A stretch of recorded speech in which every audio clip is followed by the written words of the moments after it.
Hello mga Mars! Welcome back to my channel, Karin Scoop Station. Here, disclaimer, itong photo and videos na iyong mapapanood ay hindi ko po pagmamay-ari at ikikredit natin ang mga may-ari nito.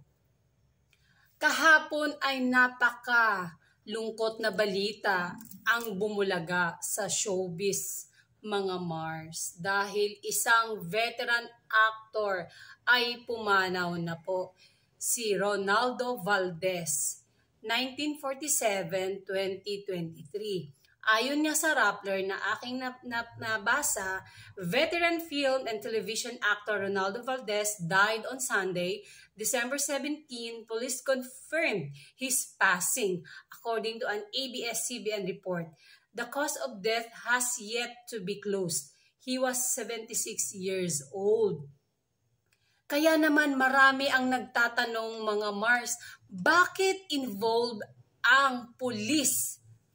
Ano kaya talaga ang tunay na nangyari o ang sanhi ng pagkamatay ng isang veteran actor na si Ronaldo Valdez o mas nakilala pa nga siya na Lolo Sir dahil nagkasama sila ni Catherine Bernardo and Daniel Padilla sa isang teleserye noon na Too Good to Be True na kung saan talagang super bonding sina Catherine and Daniel Padilla dito na nagkalapit talaga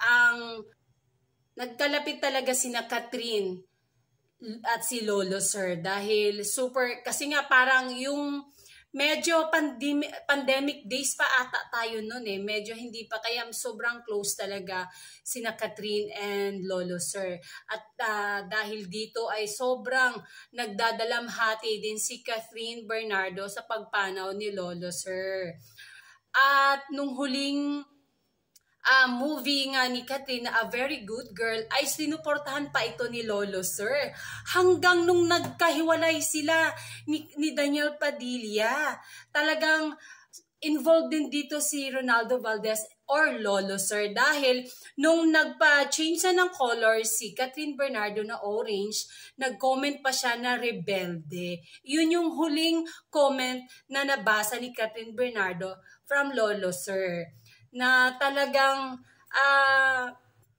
ikinalungkot talaga ng lubusan ni Catherine Bernardo. At balik nga tayo doon sa sanhi ng kanyang pagkamatay. Meron akong nabasa na mga comments, although hindi pa rin ito in-report kung ano talaga ang sanhi ng kanyang pagkamatay. May mga nababasa lang ako na binaril daw. Kaya nagtataka talaga ang mga netizen, bakit may involved na QCPD or Quezon City Police District? Ano ba talaga? Ang sabi pa nga doon, sana nahuli na yung bumaril. Kaya talagang nag-iisip talaga ang mga netizen ngayon kung bakit ba binaril? Ano ba talaga ang nangyari? Kaya talagang marami na sa karamihan ay marami na ang gustong malaman kung bakit po ba o ano ba talaga ang sanhi ng pagkamatay ni Mr. Ronaldo Valdez. Nakakalungkot talagang balita ito mga Mars, lalong-lalo na sa pamilya nila na kung alam niyo po ay anak ni Ronaldo Valdez si Jano Gibbs at yung sister ni Jano Gibbs na si Melissa Gibbs. Yun po ang mga anak niya.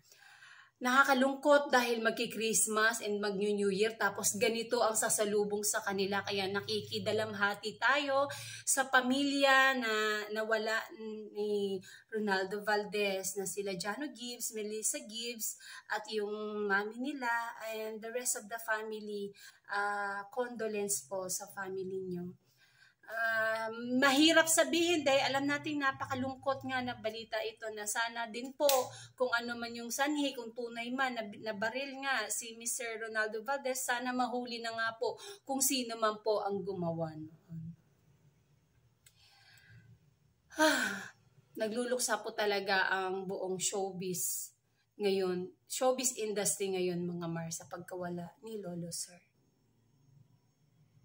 And that's it mga Mars. Thank you for watching. Please like, comment, and subscribe for more scoop. Bye!